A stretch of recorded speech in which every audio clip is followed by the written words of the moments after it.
A pit forms in my stomach, my palms get sweaty, and I just want it to be over.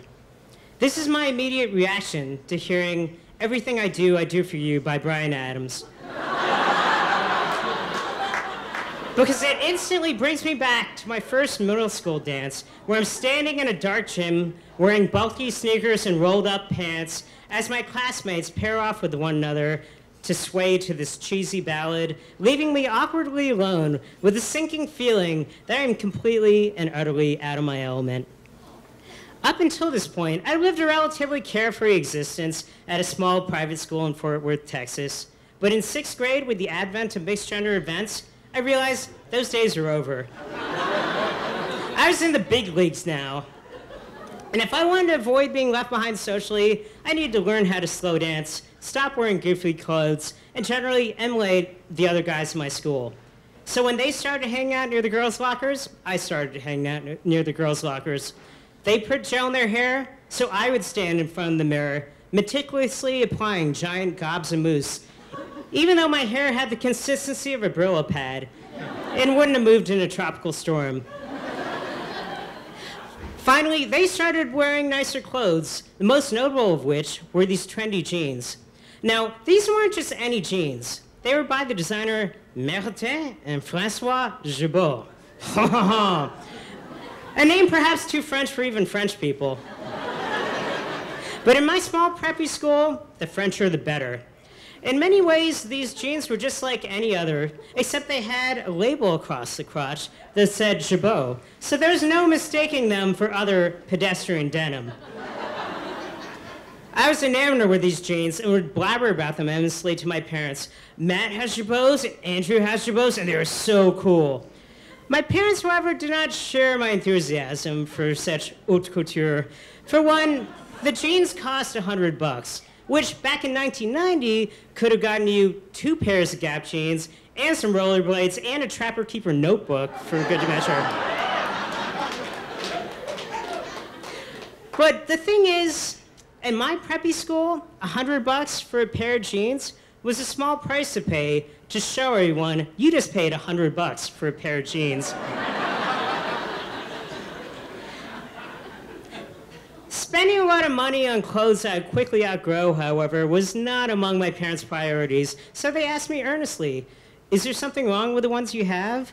I mean, we can get you new ones, but do you need them? And in truth, I didn't. And I already felt guilty about the fact that they were making so many sacrifices to send me to private school. And so, under the unyielding cudgel of compassion and reason, my Gibault jeans were gently bludgeoned to death. My dreams of Gibault jeans were gently bludgeoned to death. Things changed, however, when my dad announced that he got a new job and we'd have to move from Texas to Philadelphia at the end of the school year. I was devastated because this meant leaving behind the only place I'd ever known. And I think my parents understood and felt guilty because one day I came home to find, sitting on my bed, a brand new light blue pair of Gibault jeans. Are these really mine? Am I now part of the Gibault owning brotherhood? I could barely wrap my mind around this fact. When I finally calmed down enough to put them on, they were amazing. The denim was soft, the stitching was meticulous, they even smelled great. The only way to describe it is they smelled like popularity. And I wore them out to the last party of the school year, and the reaction was instantaneous. Kim Clark stopped me, meltingly cute Kim Clark, who said, Rajiv, are there Gibaults? These? I guess they are.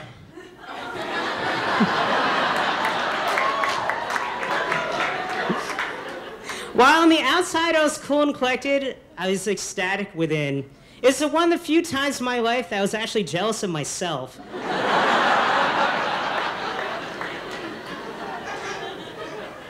And while I was sad to leave all my classmates behind, I was going out in a blaze of glory. When I started my new school in Philadelphia, however, I didn't wear the new jeans right away. They were, after all, my trump card, and I didn't want to expend my social capital all in the first week. Plus, I wanted to scope out the scene and see what kids were wearing. But throughout my enormous school, nobody had a pair of jabots, which is fine, of course, because not every place is as forward-looking as Fort Worth, Texas.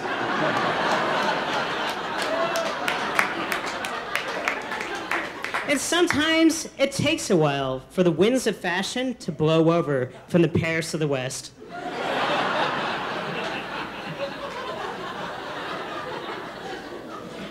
And so I waited and waited, but they never materialized.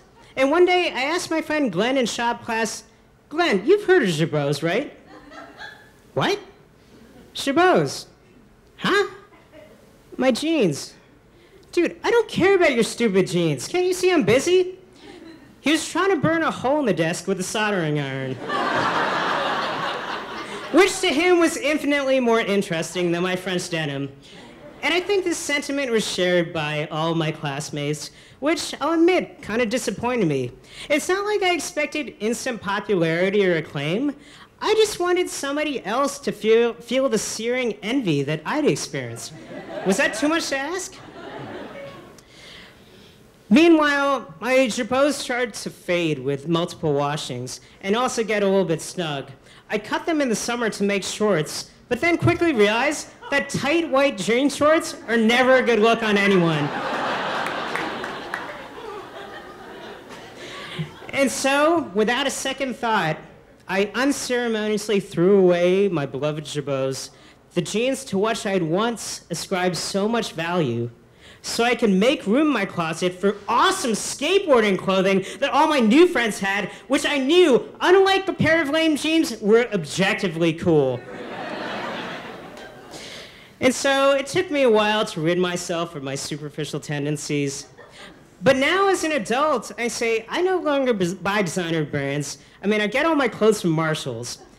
Most of the things in my wardrobe cost a fraction of those jeans. I like to say this is because I've transcended the vices of coveting and materialism. But really, it's probably because my parents don't mind buying clothes for me anymore.